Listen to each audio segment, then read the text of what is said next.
just all in, serve all, protect all. So Mm, when you live with a mindset that starts with that, and that's my whole point around, you don't really need to memorize your vision or your values. mhm, Just mm. know what your mantra is and how you want to leave people. By the way, my personal mantra is leave everything a little bit better than you found it.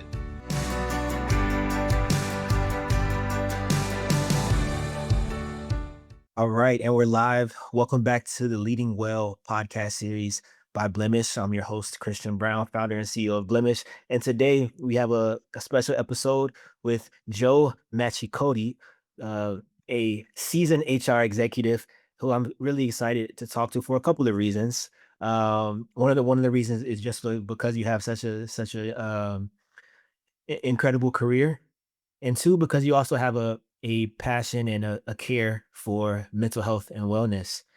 And so we share that, and so I'm excited to talk a little bit about that.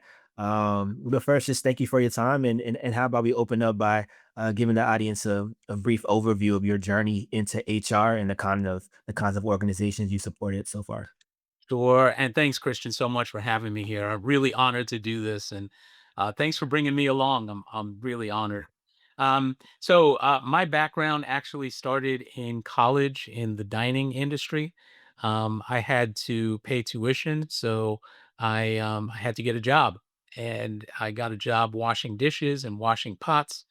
And Wow. I hated the job, and I really wanted to leave the job. And my boss brought me into the office one day and said, "Do you realize how important you are?"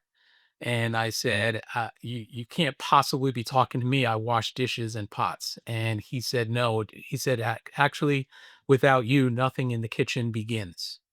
And Wow. it just really created a mindset for me around number one, how you treat people, and the value that they bring, that you're not just a job, you're actually an element. Mm, So I started adopting that passion, and I wound up working in the food industry as an operator. I went to Stouffer Hotels and went through a training program there, and then I went back to the company. It was called Flick International. I went back to them after I graduated, and I started working doing dining operations. And I always remembered that interaction with my boss, so I always treated my employees that way.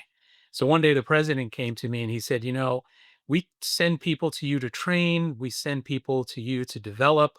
You have such a good way about you. Your turnover is so low. He said, "What's your secret?" And I said, "I treat people the way they want to be treated." And he said, mm, "You know what? I want you to teach everybody that." And I said, "Okay." I said, "I got a lot to do." He said, "No, no, no. We're going to take you out of operations.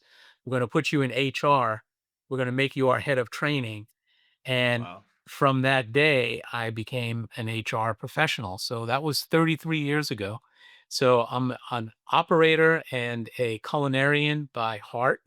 Mhm. First 7 years of my career, but 33 years later in HR, worked my way up through training into a VP of HR, then a division VP of HR, became second in charge of organizational development, and then a CHRO at Erickson Senior Living. And in 2020, with everything that was going on in the world, I said, the part about HR that I really loved the most was the organizational development piece. So I took my job with Premier Inc. and been there now for about 5 years as the chief culture officer. With DEI, that was part of it. We've Mm. changed some of the language now and so on, but I've always led with culture first. So that's what I do now. Yeah, yeah. No, I love that. What a journey. What a journey from just that the humble from the humble beginning to where you are now is it's incredible. And I like how even on LinkedIn you describe yourself as a organizational culture engineer. Yes. And right. And I like that a lot because to me, just the word engineer means that you're constantly tweaking, working, improving something that's almost a living organism, if you will. And so I imagine that's kind of how you look at culture within an Yes. organization too. Yeah, absolutely. And one of my roles, when I went into HR, I, of course, that was with a company called the Compass Group. And then I went to another company, Snyder's Lance, who does snacks, Snyder's of Hanover and Lane Okay. Snacks. Yeah. And being in manufacturing, I really learned about what Mm, engineering meant. And, interesting. in engineering, there was a saying that we want to be better today than we were yesterday and better tomorrow than we were today. So that continuous improvement mindset has really lived with me. And you begin to realize that a machine that's literally off by 1/100th of a second can mess up your entire operation. So how are you so I love the way you picked up on that, continuous improvement piece. I'm a big believer that we can always be a little bit better. Yeah. I like that. One machine is off, it can mess up the whole organization. That's so That's it. interesting. Oh yeah. Yeah. So now let's talk about let's get into some of the issues, right? Because the purpose of this podcast, leading well, is a space for conversations with leaders, but also conversations for leaders who are intentional about creating workspaces that feel good and work better. Right? It's about both the feeling that comes with the workspace, but also the productivity and the efficiency as well. Yeah. And so, with that being said, of course, an organization or machine or whatever is not always efficient, right? So, the question I have for you is what was one of the most pressing either culture or well-being challenges that you faced during your time as an HR executive, whether as the chief culture officer or even a human resource officer or any of your previous roles that Yeah. comes to mind? So, I'll talk about Erickson Living because it was number one, it was one of my favorite jobs, being a CHRO. It was absolutely amazing. I had never found a group of, more mission driven people. And Mhm. Erickson Senior Living, of course, you're taking care of somebody's parents, somebody's mom and dad. Um, and, um, and there was a lot of heart in that culture. What I found when I got there, though, was that even though we had wonderful values and all of those other pieces, and the CEO felt this as well, and he was completely on board. And what happened was, and we find this at a lot of organizations. There's no organizations out there that their values say, "Don't take care of people," "Don't take care of your customers." Nobody says that. They all say wonderful things, but how do you connect the words to the actions? And so what we did was we actually created what we called a one team culture or one team agreements that had to start with the senior leadership team, and that senior leadership team had to display those behaviors and actions all the time. One of my favorite authors is James Baldwin, and one of the quotes that he says is, "I can't believe what you say because I see what you do." And what we find in organizations when you've got these vision and values that are written on the walls, people pick up when those things are not being executed against. So, how then would we take the values, which were just the words on the wall, and turn them into interactions with one another? So, what we finally developed was this idea of living our values in every interaction. So it wasn't even important for you to memorize the values or anything like that. It was just important for you to know how were you going to leave people every single time you interacted with them. So now kind of coming back to your question around one of the most pressing challenges that we found was when COVID began, of course, it it really hit the senior community hard Mhm. Yeah. because it was anyone that was, immunodeficient, the elderly, and so on. So we really had to move into action. What I love about that experience being with Ericsson was that if we had not had that um, that kind of cultural structure, that cultural blueprint in place for Mm. how we were going to interact with one another, things might have been a little bit different. We still would have gotten through it because the organization is excellent, but some things made it easier. And what you find that when you have the same language, you have a shared mindset, things happen a little bit easier because what happens is you build a culture of trust, you build a culture of excellence, People are aligned. There's clarity and alignment. So to me, that was one of the most pressuring times. But Mm, some of the things that we did helped us to not have as much of those pressures. yeah, yeah. No, thank you for sharing that. I wanna dive deeper into that because I can just imagine. I'm sure anybody watching and listening can imagine how tough it was, specifically for that industry. During the Oh my gosh. during COVID time. Yeah, I can only imagine. So when the challenge arose, um, what were the initial feelings? Because you mentioned that word feelings, and previous conversations I've had is always a conversation around how a the state of a team can be felt. Mhm. If you walk into an organization and they're not running efficiently, there's distrust. You can feel that. So the first question I have is what was the feeling of the team during that time? I guess the initial stage of the COVID, and then for you, once you realized it was a challenge, what assumptions or beliefs did you have, or what hypotheses did you have about how to solve the challenge, kind of get through that tough moment? Yeah, well, 2 things rang true for me. Number 1 was all in. So each Mm, one of us had to be all in. So I believe I worked, and I've lost the number now, but, I was trying to keep count, and then after a while, I was like, "I'm not even gonna keep count." But about 135 days without a day off, just working wow. straight through. As the head of HR, it was, my job to help the team develop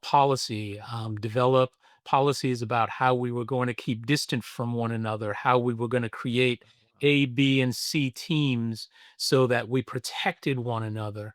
And when I say all in, it's not just about what you give; it's how you serve one another as well.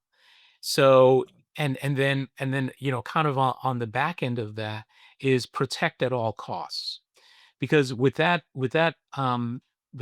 piece of the population, the elderly, um, we really had to do some pretty amazing things. I mean, the good news was we owned the buildings that we, had these Mm, populations in. So what we were able to do at some of these communities was to create COVID wards where we would move people out to other areas of the building and then create a section of the building where we could manage our sick and then develop systems and so on. So I think kind of the hypothesis around that was, what will we do to make sure that everyone is protected, from our own employees to the people that we were serving to the people on the outside. And that was particularly difficult because we couldn't let in people to see their families. And that part was really, really hard. So then how do we service those people and allow them to at least get a glimpse of their loved ones? So even setting up things like drive-by parades where we could take people outside, fully masked and everything else, and have their family drive by in a car and just wave hello to them, or, blow kisses wow. or whatever that was. But the hypothesis had to be just all in, serve all, protect all. So Mm, when you live with a mindset that starts with that, and that's my whole point around, you don't really need to memorize your vision or your values. mhm, Just mm, know what your mantra is and how you want to leave people.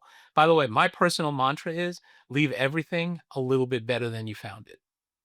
Just leave everything a little bit better than you found it. I don't have to memorize my values to know when I'm doing that to someone and when I'm not. mhm. Yeah, I love that.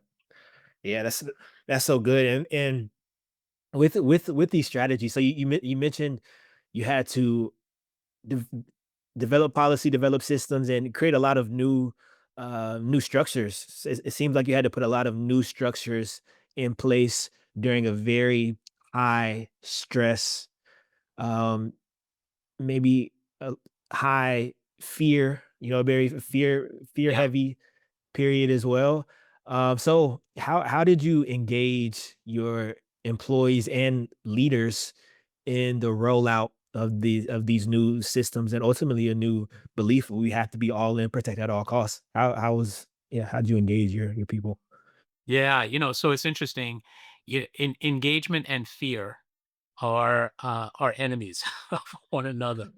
Because your engagement changes Interesting. a lot when fear comes into play, and I Mm, think, for those that are listening that may be in healthcare, what you may remember is that during those times, in order to keep people engaged, because people were afraid. They didn't want to come to work. They were afraid to bring something home to their own families. So we had to think of ways, number 1, to ensure that you were going to be safe. Like, what was going to happen to you if you weren't? But if I get sick, how do I ensure the livelihood and well-being of my family? Because if I'm sick and I don't have enough sick days, I don't get paid. How do I, when I'm working and all of a sudden now I'm doing 24-hour days, how am I being, compensated for that? So engagement takes on a whole new terminology when you put fear into it. So it became, look, you know what? If you get sick, we promise you'll have, unlimited sick days to come back, because you remember back in those days you had the quarantine period, and then you had the sick right. period, and then you Mhm. had the, and by the time you were looking at it, was 14 days. Now, anybody who lives on a rent check month to month knows that 14 days is about 50%. And, Mhm. landlords don't like receiving 50%, right? Yeah. So yeah, so we had to think through all of those particular things. So the playbook was, again, all in, at whatever expense. Like, just get it done. We'll figure out the rest later. So that shifted all of our HR policy, literally, because things you didn't do the month before, all of a sudden you were doing, which in a regular time, HR would be looking, all going, "Are you crazy? Like, why are you doing policies like that?" Yeah. Yeah. Interesting. Yeah, that I mean, you make a great point. That was my first time hearing engagement and fear are enemies. But it yeah, it makes a lot of sense. And during this time for you, were there any programs or systems that you set in place that made a surprising impact either on your customers, the people that you're serving, or on your team members? Yeah, I think the fact that um we had one of the lower rates of incidents because of our infection control procedures, and we always had great Mm. infection control procedures. So I do believe, even to this day, people talk about during that time, you hear people say, and interestingly enough, so while I worked for Erickson, my in-laws actually lived there as well. They were Oh, in wow. Yeah, they were in the community here in Charlotte, North Carolina. So not only did I get to see it from the administrative side, I actually got to see the deployment of it, which was wonderful to be able to see. And you hear people talk about, I'll never forget, during COVID, you kept my mom and dad safe. And even as I say that, I feel emotional, Mm, and yeah. feel that building up, because we worked so hard, Mhm. to get to that place. So the results were, I think the results were long standing, and it's a shame. In 5 years, people will forget all of this. It's still a little close right now, but in 5 years, people will forget what we went through to help and save one another. And, gosh, I wish, quite frankly, the country would bring a little bit more of that feeling back. Like, Mm. what happens when there's a global epidemic where we all have to work together? And even then, quite frankly, we didn't do such a great job of working together, but we did better than we're doing right now. That's true. Yeah. Yeah, for sure. I can imagine. Yeah, and I want to dive deeper into that because it's interesting from my perspective. Even just with blemish, we tend to work with healthcare companies because we've seen this trend that when it's someone's job to help others, they love to help others, but oftentimes there's less time for them to help themselves. And so sometimes they don't have those spaces either at work or even maybe at home to just take a load off and have a quiet time or just a safe space to look within and see and address what's there, and then maybe work on healing that. So what's your perspective on well-being in the workplace for primarily healthcare workers?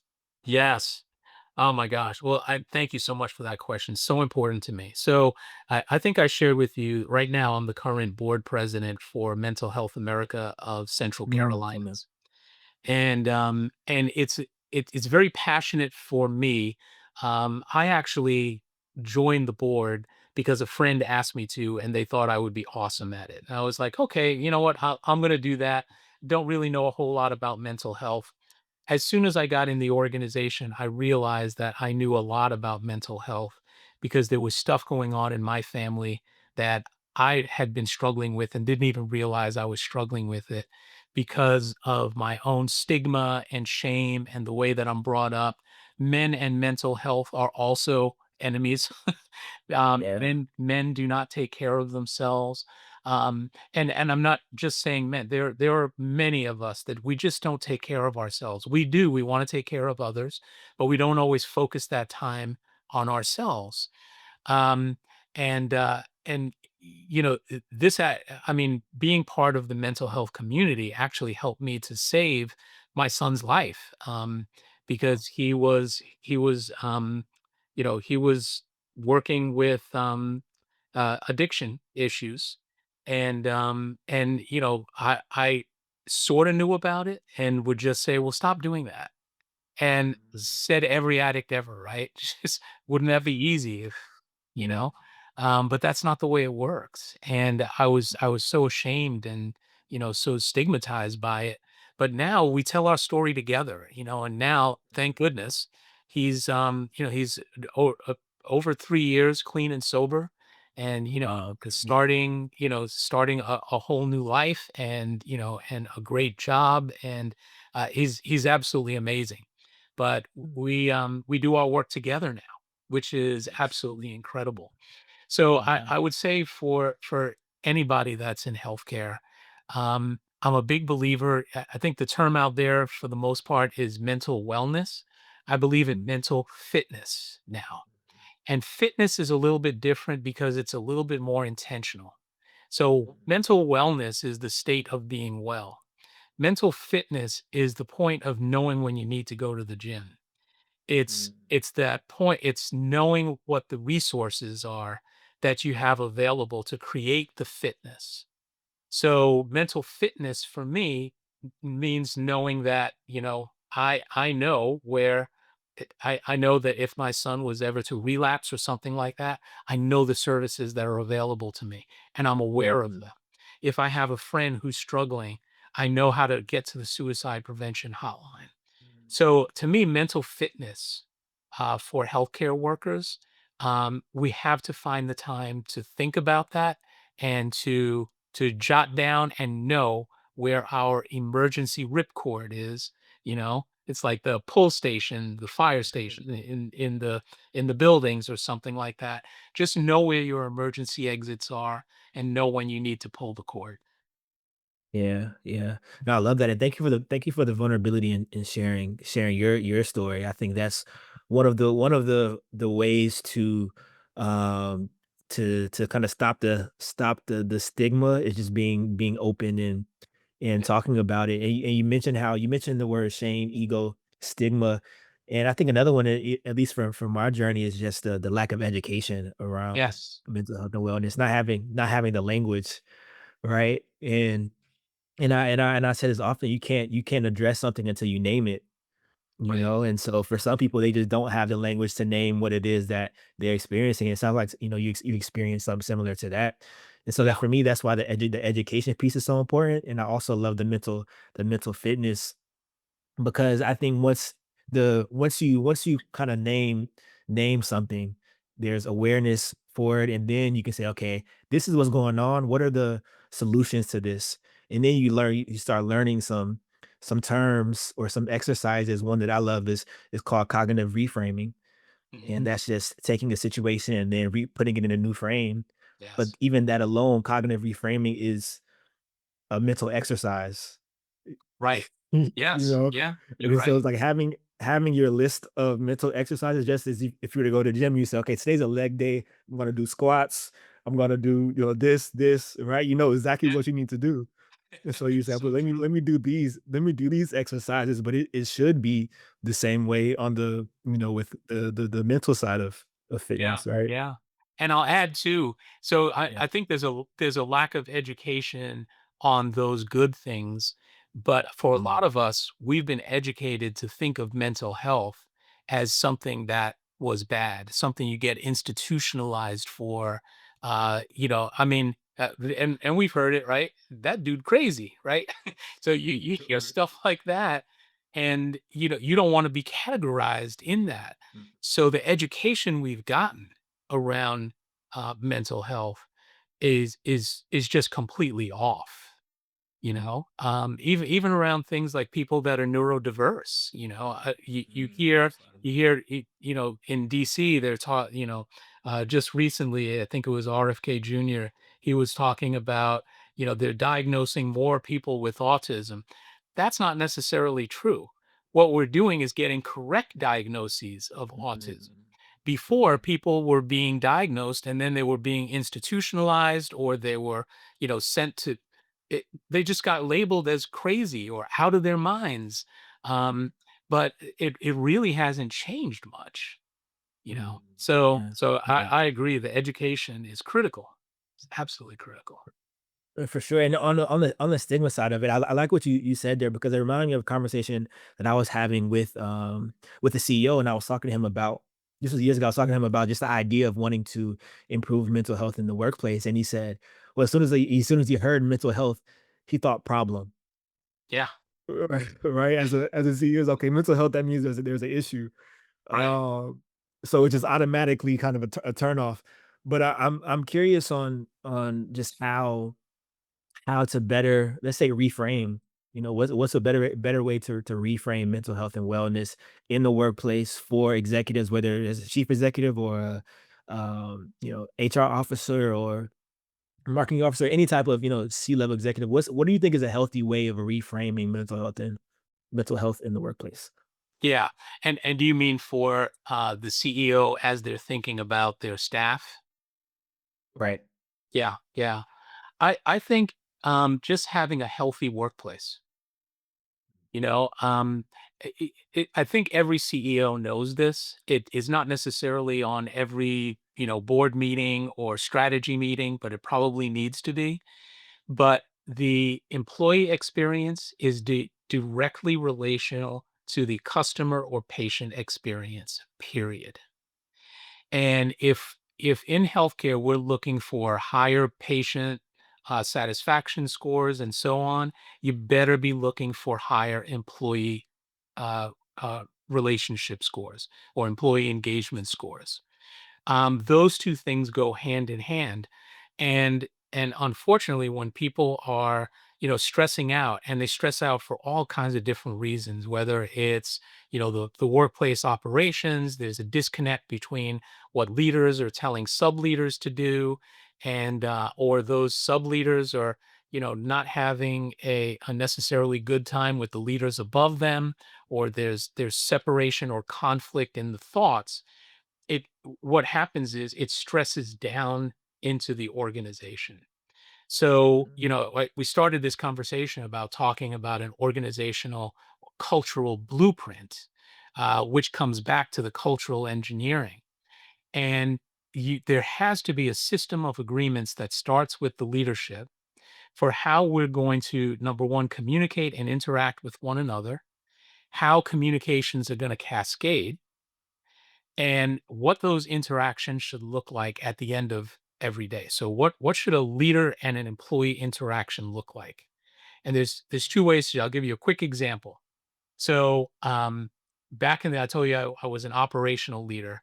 I was a Yeah. fantastic operational leader. I don't know that I was always a great people leader, because Mhm. even though I believed in people and I wanted to treat them the right way, I had learned from so many other managers how to do it the wrong way that every now and then it showed up. So let's Mm, say that my employee, Susan, showed up and she started showing up late and she's never been late before, but now for the past 3 days, she's late. I could approach her and I could say, "Hey, Susan, you've been late for 3 days. I got to write you up. You know, if I have to write you up again, you're gone." I could say that, okay. right? Because that by Mm, policy, that's true. Or I could say, "Susan, I've noticed the past 3 days you've been late, which is really unlike you. Is there something going on that you and I can figure out how to make this better? Or, is there something going on in your life, transportation? What is it? I just want to get some understanding so that you and I can work together to make sure that we are successful." mm, There's two different ways to think about things, right? mm, So if we have a blueprint for how we have those types of crucial conversations, that's a start. mm, mm. Yeah, well, I love that, and I imagine you read the book Crucial Conversations. Yes. Um, yeah, it's one of one of my favorites. That book really helped me, really helped me just with people a lot Mhm. and with courage. So that's really cool. I love that, and so the difference between an operational leader and a people leader. What role does trust play in your blueprint for culture and leading people? Yeah. Well, if people don't trust you, it means they don't respect you, and if they don't respect you, Mm, you cannot influence them. So, I mean, you can always influence somebody with threat and fear, right? And as I said, fear and engagement are enemies. So, yeah, if I'm a senior leader and I'm getting to my numbers through fear, I'm probably not getting the engagement. Or if I think I'm getting the engagement, then people are lying to me because they are fearful. So mm, so to me, a good friend of mine, and he's another author. His name is Bill Poole, and he wrote the book "The Journey to New Land" and "Start with Respect." And his formula is respect plus trust equals influence. mm, So if you don't have respect and trust, it is almost impossible to influence somebody. And you want to be able to influence them in a positive way.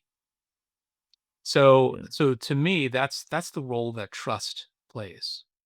yeah, yeah. I love that, and I heard in a previous conversation one of the ways to build trust is through vulnerability. Right? First, sharing and proving that you as a leader are also human, right? Yes. It makes you think about, and you mentioned your friend who's an author, but you're an author as well. And Yeah. so I want to ask you this question and kind of and also make room for you to share your the information in your book. But what does it mean for a leader to show up and be vulnerable and authentic? And then how does that affect their leadership, but also maybe even their own world as a human outside of work?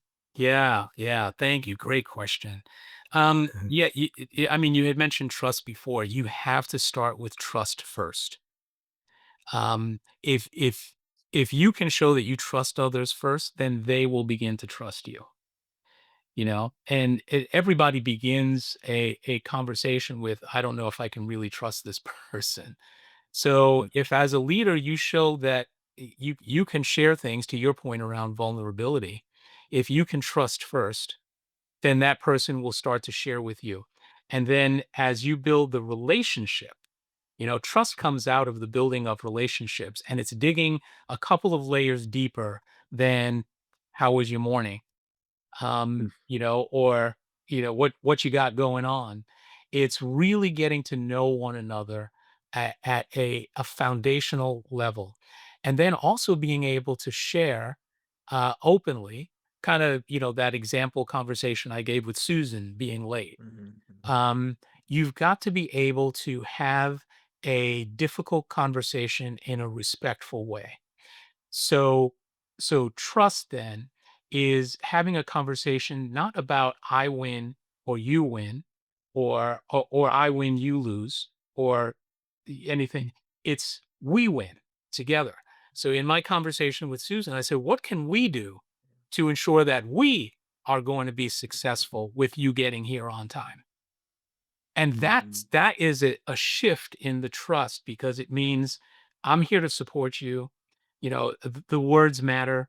The words of support really matter. So, kind of your second question, in my book, it's actually coming out on October 1st.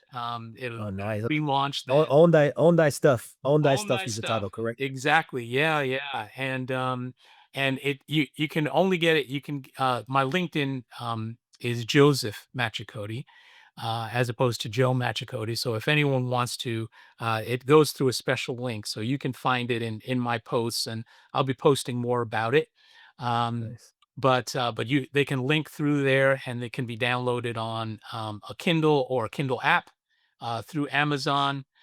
It did hit number one bestseller in two categories, so I'm really, really proud Wow, of that. congratulations. Yeah, thank you. But what it's about, it's 30 years of what I call leadership notes, just things that I've learned from mentors, coaching others, mentees, all of these different leadership journeys that I believe help us to become extraordinary human beings. And the things that we do in work um, are directly tied to the things that we do in life. So I'm not a fan of when people say, when you go to work, you got to check your baggage at the door. That's an Mhm, impossibility. You are you. You are traveling to mhm, work as you. You don't leave part of you outside, right? That's like, oh, wait, I'm just going to take off my leg and just leave it out here. mhm, You can't do that. But it's how you manage your stuff in work, and how you manage your work back into your life because it goes both ways. I'm not a believer in work life balance. I believe in work life harmony because if we're seeking balance, we're probably trying to seek something that's unattainable. So, how do we then harmonize the two so that we're healthy in both places? It's not just being healthy at work, it's also being able to be healthy at home. And I think employers need to focus on that too is am I creating the right environment where not only is my employee healthy at work, but they're also taking home a healthy environment to their homes because they're going to bring it back with them the next day, you know? So, Word. yeah. 100%. Awesome, awesome. Yeah, thank you for sharing that. And so, kind of to go back a bit, when we talked about the challenge and experience working with Erickson Senior Living and how you had this challenge during COVID, the kind of the framework that you use to solve the problem, and there were some clear metrics that showed you that it worked, right? You mentioned the metric about the what was it? The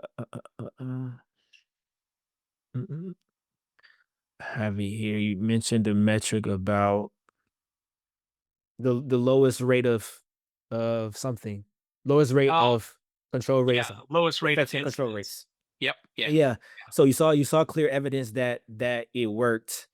And so now for the lessons part of this story, looking back, what are some things that you would do again, and what are some things that you would do differently? Hmm. It's interesting. It was such a unique, and I for just about anything else, I would never say this, but it was such a unique time that I think we handled so well as a team. Like you really saw everybody bring whatever they knew and just threw it on the table and just put it out there. I don't know that we would have done anything differently. I mean, nothing went perfectly. Um, I think from an operational or maybe a technical point of view, there might have been Mm, some things that we did differently. I mean, those times too, I mean, we were running out of, respirators and things like that, right? I mean, there was so many different things, COVID testing, mm, mm, mm, yeah. those are things I think as a country, there's some things I wish we did different, like had better stock of some of these items. Right, right. But from a team perspective, I was very pleased because everybody did what they could do, Mm, and they brought their best with them, and we created ideas that had just never been created before, so wow. innovation was at an all-time high. Mm, So I don't know that there's anything that I would have done differently. There's a few things I wish had existed to make it a little bit easier.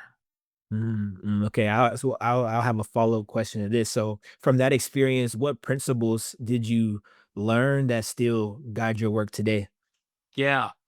I think being able to be in a mission-oriented organization, Mm, I would never so the premier that I'm with right now, I mean, literally to an employee, every single one of those employees know why they exist, and they know what they're mhm, doing, wow. and it's to improve the health of our communities.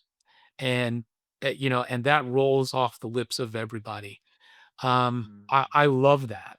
Um, and I think everybody tries to live that, and no matter what position they're sitting in, they do that. So I'm really blessed to get 2 companies in a row that understand that mission so well that they're willing to be all in. So I think to me, that's what I brought forward. Yeah, and I mean that seems so powerful, especially when you think about what you said earlier about how you can't really separate the work and the life, right? So Mhm, it's there's harmony there. And so if you're a person that lives by a mission driven person or a purpose driven person, and you have a work that is also mission driven, it seems like there would be this feeling of alignment, which has been coming up a lot in my conversations recently. The idea of alignment and just how important that is, even at work and personally. Like I had a I had a friend who was at my place yesterday, and he was filling out job applications, and then he was doing cover letters, and I'm a writer as well. And so he's like, what do you think about this cover letter? What do you think about this paragraph? And I remember one time I said, I think you need to add the word alignment somewhere in there, right? There needs to be some type of alignment with this organization. Uh, and so yeah, that I just thought about that when you shared your principle, because it seems like you're at a place of alignment now. You have been for the past decade or so. yeah, yeah, for sure, for sure. Yeah, I love that. And so as we wrap up here, what is some advice that you would give to another HR executive or any type of leader who is maybe going through some type of challenge, and they have the responsibility of seeing others through? Yeah. Um, I would say just to, do whatever you can to ensure that culture is a conversation on a regular Mm, basis. Um, we sit down as executives or, team leaders, and we talk about all of the principles that make, the organization tick. But we don't always talk about, I kind of look at it like a car, right? Your brakes are good, your lights are good, you passed inspection. That's wonderful. But the roads outside are awful. mm, So you got to concentrate on the car and the road. And if you're not building up the road, the car can only take so much before it starts to fall apart too. So to me, the culture is the road, and mm, you got to make sure that pavement is good and that it's smooth and there's not a lot of bumps and rocks and nails. And true story. So I think you really got to take a look at culture and treat it as a business objective, and get your executives aligned with that conversation as well. and be intentional about it and create that opportunity. Like I said, all vision and values are good. They're wonderful. They're well written. I've never seen an organization that didn't have well written values. What I have seen is poorly executed, well written values. And are are your executive, your leaders, your managers underneath, people who are people leaders, are they all living those values? They don't have to memorize them, but they have to live the essence, the spirit of the values and know what the outcome is. If your values say that we provide a better experience, then how are you getting everybody there? And if you're not providing that better experience to your employees, how the heck are you going to expect those employees to give that better experience to somebody else? So that would be my advice. Nice. No, I love that. This is really the last question. What is the pain point around not having that conversation of culture, or not having the actual culture match the values? What's the true pain point there? Yeah. Well, the pain point is you're going to get a 50-50 roll on the dice. Mm, If it's not intentional, congratulations that you have an unintentional culture. If it's intentional, congratulations, you have an intentional culture. So right. I think that's the role, that's the miss. Um, and we see it in some organizations, we see it in the work that they do, we see it in the answers that are provided when things go wrong. Just bad answers, which speaks to cultural integrity. Yeah, yeah, perfect. Yeah, so it shows up. Oh, it It shows shows how up. whether you have intentional or intentional culture. Incredible. Well, I appreciate your time again. Thank you for the value and for the wisdom shared today, and I'm sure it will provide value for the listeners as well. So thank you for your time. I appreciate it. Of course. Yeah. Christian, so good. Thank you so much for inviting me and having me. This has been fun. So, yeah, let let Well, let me know what the outcomes are and if people enjoy this and anyone who wants to reach out to me, I'm on LinkedIn at Joseph Machicote. So, yeah. awesome. Well, thank you everyone for tuning in for the Leading Well podcast series by Blemish. See you on the next one.